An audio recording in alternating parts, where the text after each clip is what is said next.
ናይስጥልን ውድ ሲዳማ ኒውስ አድማጮቻችን በሲዳማ ኒውስ ሚዲያ ዙሪያና በሚዲያው መስራች በጋዜጠኛ ዮብ ሽመልስ ዙሪያ በተለያዩ አካላት ለተነሱ ጥያቄዎች ጣቢያችን ሰፋ ያለ ዳሰሳም አድርጓል። አብራችሁን ቆዩ።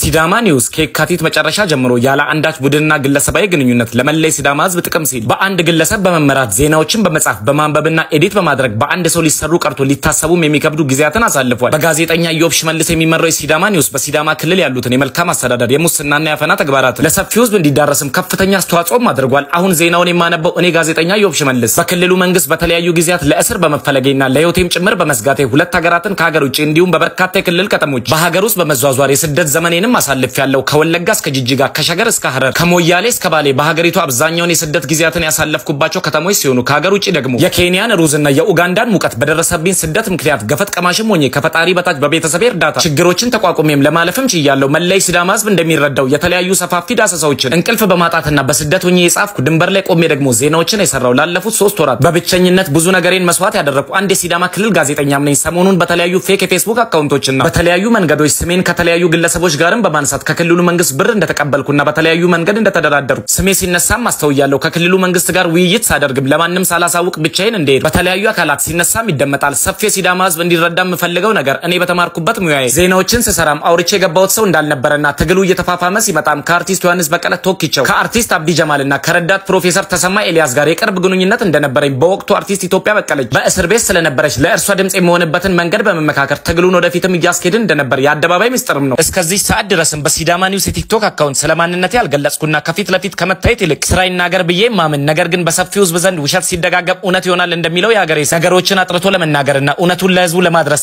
ዛሬ ላይ ስለራሴ ዳሰሳ ለመስራትም አስፈልጎኛል። እንደሚታወቀው የሲዳማ ክልል መንግስት በፖሊስ ተቋም ዙሪያ እየወሰደ ባለው እርምጃ መለይ ሲዳማ ህዝብ እንደተደሰተና የክልሉ ፕሬዝዳንት አቶ ደስታ ሌዳሞ እውነትን ይዞ መተቸት እንደሚቻልና ማንንም በትችት ምክንያት እንደማይታሰር በሀገር ሽማግሌዎች በባለ ሀብቶች እንዲሁም በእኔ በጋዜጠኛ ዮብ ሽመልስ ፊት በመናገሩ አሁን ላይ የሚያሰድድና በሰው ሀገር ተንከራተን ዜና መስራት አዋጭ ለመሆኑን በግሌ በመረዳቴ ወደ ትውልድ ከተማዬ ሐዋሳ ለመመለስም ችያለሁ። የጋዜጠኝነትን ሙያ አንዳንዱ ስልክ ስለያዘ መጻፍ የሚመስለው አንዳንዱ ምላስ ስላለው ማውራት ነው ብሎ የሚረዳም አለ። ነገር ግን ጋዜጠኝነት ማለት እውነትን ከውሸት ውስጥ ፈልፍሎ የሚያወጣና ነጮች እንደሚሉት ደግሞ ጆርናሊስት ዘ ሚረር ኦፍ ሶሳይቲ መሆኑን ሰፊው ህዝብ እንዲረዳና ከዚህ በፊት ጣቢያችን በክልሉ ውስጥ የመቃወምና ሐሳብን በነጻነት የመግለጽ መብት ባለመኖሩ ምክንያት አንዳንዴም ከጋዜጠኝነት ወጣ ብለንም ወደ አክቲቪስትነትም የሄድንባቸው ጊዜያት ነበሩና አሁን ላይ የክልሉ መንግስት በህጋዊ መንገድ የመናገር መብታችንን እንደሚያከብሩልን በተከበሩ የሲዳማ ሀገር ሽማግሌዎች ፊት የክልሉ ፕሬዝዳንት ስላረጋገጡልን የሲዳማ ህዝብን ችግር በአካል በመገኘት ለሰፊው ህዝብ ለማድረስ በመወሰን ሐዋሳ ከተማም ገብተናል። ከክልሉ ፕሬዝዳንት ከአቶ ደስታ ሌዳሞ ጋር በነበረን ሰፊው ውይይትም በፌክ አካውንቶች እንደተባለው ሳይሆን በሐዋሳ ከተማ ስማቸው በመልካም እንደሚነሳ እንደነ ክቡር ምክትል ከንቲባ አቶ አገና ኔቶ አይነት ወጣትና ህዝቡን ወዳድ መሪ በሆነው በሲዳማ ክልል የፕሬዝዳንት ጽህፈት ቤት ኮሙኒኬሽን ኃላፊ በክቡር አቶ ቴድሮስ ታደሰ አስተባባሪነት በሀገር ሽማግሌዎችና በባለሀብቶች ታዛቢነት አመርቂ ውይይትም አድርገናል። እኔ ጋዜጠኛ ዮብ ሽመልስ በዚህ ውይይት ከመሳተፌና ከመሄዴ በፊት ለበርካታ ጊዜያት ከአርቲስት ዮሐንስ በቀለ ቶኪቸውና ከአርቲስት አብዲ ጀማል ጋር ረጃጅም ንግግሮችን ማድረጌንና ከዚህ በላይ መሰደድ እንደማልችል ጠንቅቄ ለሁለቱም መንገሬን አርቲስት አብዲ ጀማል ደግሞ በእኔ ሐሳብ ተስማምቶ በውይይት ቀጣይ አቅጣጫዎችን ለማስኬድ ወሰነ። ወደምንወዳት ክልላችን በሰላም ገብተናል።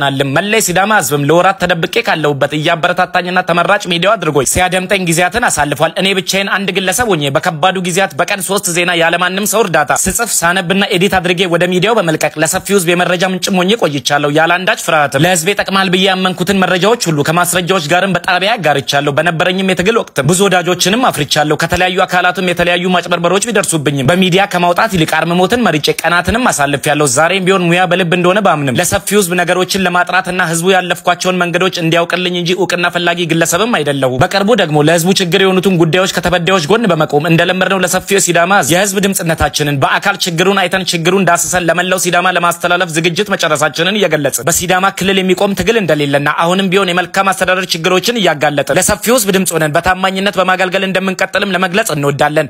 ሼር፣ ኮፒ ሊንክ እና ሪፖስት ማድረጉን አይዘንጉ። ሲዳማ ኒውስ የህዝብ ድምጽ